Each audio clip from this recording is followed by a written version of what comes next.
জামাত এখন থেকে বলবে তারা মুক্তিযুদ্ধের পক্ষের শক্তি, মুক্তিযুদ্ধের দল।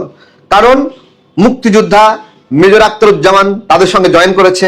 এখন থেকে তারা বলবে মুক্তিযুদ্ধের পক্ষের দল জামাতে ইসলাম। কিন্তু বাস্তবে মুক্তিযুদ্ধের প্রতি ওদের কেমন ক্ষোভ তাই লেখা দেখে বুঝবেন। লিখছে ৭১-এর প্রজন্ম ছিল নিকৃষ্টতম প্রজন্ম, এদের যুদ্ধ স্বাধীনতা সবকিছু মিথ্যা, এই কথাটুকু বাদ পড়ছিল। এবার আসেন মেজর আখতারুজ্জামান আসলে কে।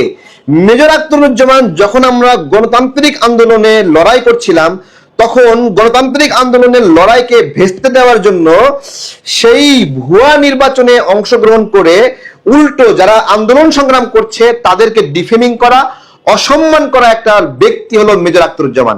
শুধু তাই না, বেগম খালেদা জিয়ার অসুস্থতা নিয়ে আদতে বেয়াদবি করলেও, ষড়যন্ত্র করলেও তারা সামনে দেখিয়েছিল তার জন্য দোয়া আয়োজন করছে। কিন্তু মেজর আখতারুজ্জামান সেই এভার কেয়ার হাসপাতালে গিয়ে ছড়িয়েছিল যে বেগম জিয়া মারা গেছেন এবং তাকে অযথা আইসিইউ এ কৃত্রিম ভাবে লাগায় রাখছে, এইভাবে গুজব ছড়িয়েছিলেন মেজর আখতারুজ্জামান। সেই মেজর আখতারুজ্জামান, ভুয়া মেজর, ভুয়া আখতারুজ্জামান আজকে জামাতে অংশগ্রহণ করে দালাল থেকে পবিত্র হয়ে গেলেন। এবং জামাতের এই কথাটা আমার বাদ পড়ছিল, তারা বলছে যে কেউ যদি নামাজ পড়তে চায় বেনামাজি, তাকে কি নামাজ পড়া থেকে বাদ দিবেন?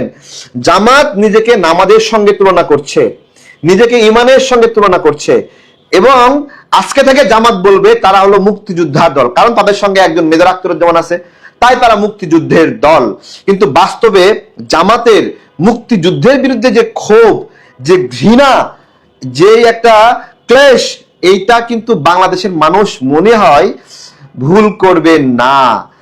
যারা এই প্রজন্মের আছে তারা বলবে আমরা তো মুক্তিযুদ্ধের সময় ছিলাম না, আমরা তো ওই সময় জন্ম না।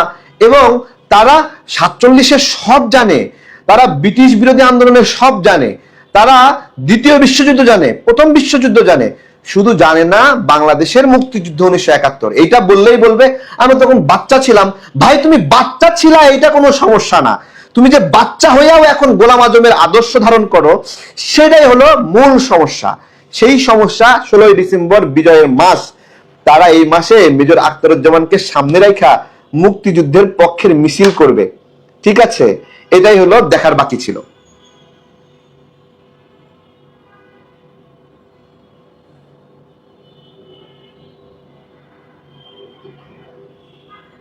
তারেক রহমান।